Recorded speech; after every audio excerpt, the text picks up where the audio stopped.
Incwadi kaYohane isahluko sesibini iyafundeka. Kuthe ngomhla wesithathu kwabakho umsitho eKana yaseGalili, waye unina kaYesu ekhona. Wamenyelwa ke noYesu kunye nabafundi bakhe emsithweni lowo. Kuthe ke bakuphelelwa yiwayini, wathi unina kaYesu kuye, "Abanawayini." Athi uYesu kuye, "Yintoni na enam nawe mfazi? Alikafiki ilixa lam." Athi unina kubalungiseleli, "Usukuba ekuthetha kuni kwenzeni?" Kwakumi khona imiphanda yamatye emithandathu, ngokwentlambululo yamaYuda, engena ngaminye iibhathe ezimbini nantathu. Athi kubo uYesu, "Yizaliseni imiphanda ngamanzi." Bayizalisa ke yada yeceke. Athi kubo, "Yikhani ngoku, nise kwinjoli." Besa ke. Kaloku yakuweva injoli amanzi ebenziwe iwayini, yayingayazi apho ivela khona, kodwa abalungiseleli ebabewakhile amanzi babesazi. Yasuka injoli yabiza umyeni, yathi kuye, "Wonke umntu ubeka kuqala iwayini emnandi, aze xa bathe basela bakholisa, andule ukubeka enganeno kunaleyo. Ke wena uyibandezile iwayini emnandi kwade kwangoku."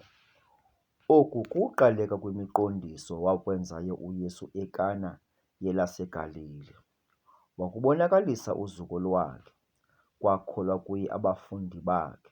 Emveni koko wehla waya eKapanahum, yena nonina, nabazalwane bakhe nabafundi bakhe. Bahlala khona iintsuku ezingeninzi.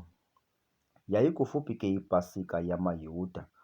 Wenyuka uYesu waya eYerusalem, wabafumana etempileni, babethengisa ngeenkomo nezimvu namahobe, nabananisa ngemali behleli. Wenza iziniya ngemizi, wabakhupha bonke etempileni, kwanezimvu kwaneenkomo, wayiphalaza imali yabananisi.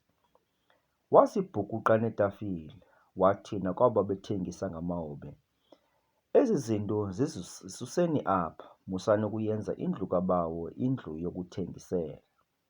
Bakhumbula ke abafundi bakhe ukuba kubhaliwe kwathiwa, "Ukuzondelela indlu yakho ndikudlile kanye." Aphendula ke ngokwamaYuda athi kuye, "Usibonisa mqondiso mni na? Uzenza nje ezi zinto?" Waphendula uYesu wathi kubo, "Yichitheni le tempile, mna ndiya kuyivusa ngeentsuku ezintathu." Athi ke ngoko amaYuda, yayiminyaka 46 nje isakhiwa le tempile, ke wena uyivusa ngeentsuku ezintathu na? Yena ke wayethetha ngetempile yomzimba wakhe. Ke ngokuqinekweni wavuka kwalabafileyo, bakhumbula nabafundi bakhe ukuba ebekuthethile oku kubo. Bakholwa sisibhalo nale lizwi awalithethayo uYesu. Ke kaloku akubona ukuba eYerusalem ePasikeni, emthendelekweni, into eninzi yakholwa kulo igama lakhe. Yibona nemiqondiso yakhe ebeyenza.